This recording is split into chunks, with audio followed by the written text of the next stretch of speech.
মৰমৰ ছাত্ৰ ছাত্ৰীসকল আজি মই তোমালোকৰ লগত কেইটামান ইম্পৰ্টেণ্ট কথা আলোচনা কৰিবলৈ লৈছো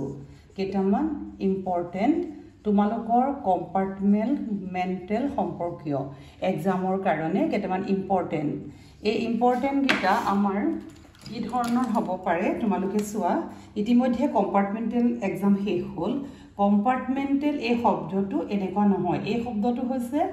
এটা কোঠালি গতিকে কম্পাৰ্টমেণ্টেল পৰীক্ষাটো দিবলৈ পোৱা ছাত্ৰ ছাত্ৰীসকলৰ মই কওঁ যে তোমালোকৰ এটা সুবিধা আৰু সৌভাগ্যহে যেহেতু কম্পাৰ্টমেণ্টেল সম্পৰ্কীয় সকলো কথা মই কৈ আছো গতিকে কি ভুলৰ কাৰণে ছাত্ৰ ছাত্ৰীয়ে ফেইল কৰে মই বাৰে বাৰে তোমালোকক কৈ আছো আৰু মই ইয়াৰ আগৰ ভিডিওটো কৈছো যে তোমালোকৰ সৰু কিছুমান ভুল তোমালোকে নিজৰ ৰোল নাম্বাৰ লিখিব লাগে ৰেজিষ্ট্ৰেচন নাম্বাৰ লিখিব লাগে এবোৰ কথা বা তোমালোকে ওএমআৰত ভালকে তোমালোকৰ নাম চামবোৰ ফিল আপ কৰিব লাগে এনেকুৱা সৰু সৰু তোমালোকে মিস্টেক কৰা যাৰ কাৰণে তোমালোকৰ ওএমআৰে লয় নে নলয় মই নাজানো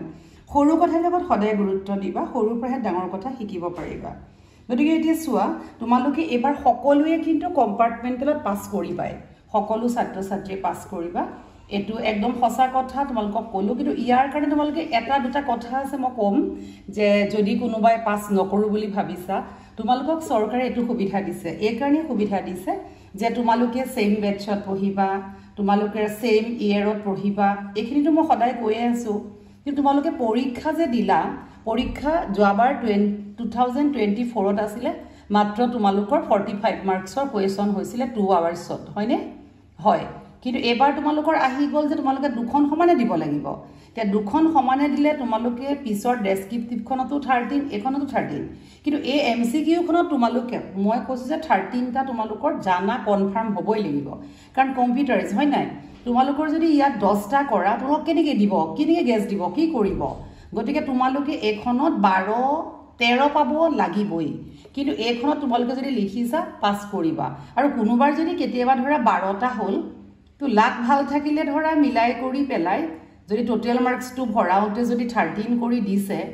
হেতু লাখৰ কথা কিন্তু 13 লাগিব আৰু এই লিখাখনত তোমালোকে যদি লিখিছা তেতিয়া হলে তোমালোকে 13 পাবাই আৰু ইয়াত কোনো গ্ৰেছ মাৰ্কৰ কথা নাহে আৰু কি গ্ৰেছ মাৰ্ক দিব সকলো কম্পাৰ্টমেণ্টেল ছাত্ৰ ছাত্ৰী পঢ়াত বেয়া কাৰণে বেয়া কৰা নাই নহয় বিভিন্ন ধৰণৰ সমস্যা থাকে কেতিয়াবা ঘৰুৱা সমস্যা থাকে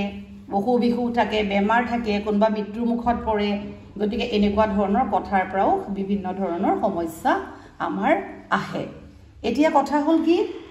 এবাৰ সকলোৱে পাস কৰিবা কিন্তু দেই এটো বহুত সুবিধাও দিছে আৰু তোমালোকে যদি কোৱেশ্চন লিখিছা তোমালোকে পাস কৰিবাই আৰু তোমালোকৰ ইয়াত ফাৰ্স্ট ডিভিজনো পাব বহুতে সেকেন্ড ডিভিজন পাব বহুতে আৰু থাৰ্ড ডিভিজন পাব বহুতে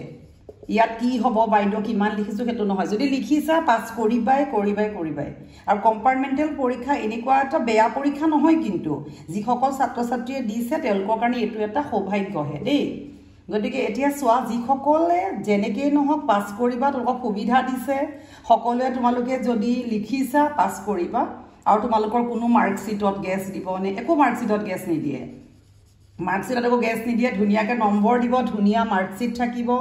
তাৰ কাৰণে কথা তোমালোকক 20 জুনৰ ভিতৰত তোমালোকৰ এক্সামৰ ৰিজাল্ট দিবই তোমালোক ৰেডি হোৱা খালি আৰু এটা কথা নহয় কৈছো মই তোমালোকক ইয়াত যে পাস কৰি যাবা তোমালোকৰ ইয়াত আমাৰ ছাত্ৰীসকলে এটা স্পেশাল কিন্তু এটা কি পাব এটা স্কলাৰশিপও পাব সেই স্কলাৰশিপটো কেনেকুৱা জানানে স্কলাৰশিপটো হৈছে মই কৈ আছো তোমালোকে ইতিমধ্যে জানা এই স্কলাৰশিপটো ষ্টাৰ্ট হৈছে 2024 ৰ পৰা আৰু এই স্কলাৰশিপটো নাম হৈছে কি জানানে নিযুত মইনা আকৌ নুখুদিবা বাইদেউ মই পাস কৰিলে পাম নে নেপাম এটো সকলো ছাত্ৰ ছাত্ৰীয়ে পাবা মই আগতো কৈছো সকলো ছাত্ৰ নহয় এটো অনলি ফৰ ছাত্ৰী এটো গাৰ্লছৰ কাৰণে দেই এটো পাবা এটো মই থাৰ্ড ডিভিজনত পাম নে হেতু খুদিব নালাগে মিনিষ্টাৰ এমএলৰ ফেমিলি কোনবা থাকিলে নাপাব বা কোনোবাই যদি ইচ্ছা কৰি নলয় নালাগে বাকি কিন্তু সকলোৱে পাবা দেই এটো নিযুত মইনা আছনি তোলা 10 মাহ দিব তোমালোকে 1000 কে পাবা এটো তোমালোকে ফৰ্ম লবই পাৰিবা জুন মাহৰ লাষ্ট বা জুলাই ফাৰ্স্ট উইকত বা তোমালোকৰ মানে এইবিলাক স্কলাৰশিপৰ আপডেট মই দি দিম তোমালোকে পাবা তোমালোকে 1 বছৰত পাবা 10 মাহ দিয়ে 10000 টকা পাবা সবে পাবা আৰু কাৰণ মেট্ৰিক পাস কৰা ছাত্ৰ ছাত্ৰী 2025 ৰ যিখিনিয়ে 75 কে ওপৰ পালা প্লাস তেওঁলোকেটো এটা আনন্দৰাম বৰুৱা তোমালোকে বৃত্তি পালাই বাকি ওবিসি স্কলাৰশিপ আছে বিভিন্ন আছে বাকি এখিনি ছাত্ৰীও কিন্তু এই 10000 টকা পাব গতিকে মই তোমালোকক কৈছো তোমালোকে কিন্তু এটো পাবলে হলে ৰেগুলাৰ স্কুল আহিব লাগিব ড্ৰপ আউট হ'ব নোৱাৰিবা ৰেগুলাৰ স্কুল আহিব লাগিব